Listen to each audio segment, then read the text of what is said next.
അതിരപ്പള്ളിയിൽ കാട്ടാന റോഡിൽ ഇറങ്ങി പരിഭ്രാന്തി പരത്തിയിരിക്കുകയാണ്. ഏഴാറ്റുമുഖം ഗണപതി എന്ന കാട്ടാനയാണ് റോഡിൽ ഇറങ്ങിയത്. പടക്കം പൊട്ടിച്ച് ആനയെ വനം വകുപ്പ് വാച്ചർമാർ തൽക്കാലം തുരത്തിയിട്ടുണ്ട്. പക്ഷേ ഇപ്പോഴും ആശങ്ക തുടരുന്നുണ്ട് ആ മേഖലയിൽ. ആ ദൃശ്യങ്ങളിലേക്ക്.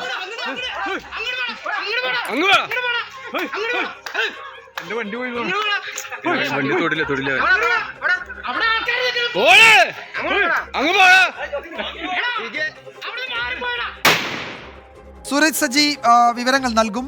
സൂരജ്, ഈ ആന മേഖലയിൽ നിന്ന്, ജനവാസ മേഖലയിൽ നിന്ന് അകന്നു പോയോ?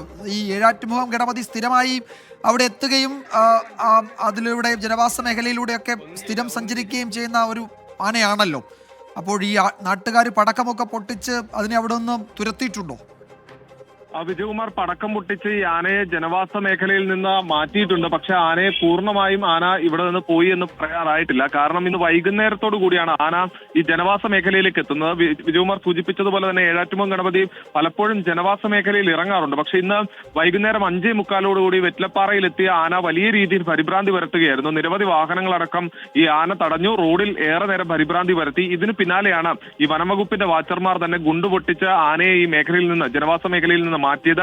നിലവിൽ ആന ഈ എണ്ണപ്പനത്തോട്ടമുള്ള പ്ലാന്റേഷനിലാണുള്ളത്. അവിടെ ആന നിലയുറപ്പിച്ചിട്ടുള്ള ഒരു സാഹചര്യമുണ്ട്. പക്ഷേ എന്നാൽ പോലും ആശങ്കപ്പെടേണ്ട ഒരു സാഹചര്യമില്ല എന്നുള്ളതാണ് ഇപ്പോൾ വനംവകുപ്പ് വ്യക്തമാക്കുന്നത്. വിജയകുമാർ, യെസ്, അവിടെ നിന്നുള്ള ദൃശ്യങ്ങളാണിത്. പടക്കം പൊട്ടിച്ചൊക്കെയാണ് ആനയെ വനം വകുപ്പ് വാച്ചർമാർ തുരത്തിയത്. അത് ഏറെ സമയം റോഡിൽ ഇറങ്ങി അവിടെ എത്തിയ ആളുകളെ പരിഭ്രാന്തരാക്കിയിരുന്നു. പക്ഷേ തൽക്കാലം അവിടെ നിന്ന് മാറിയിട്ടുണ്ട്.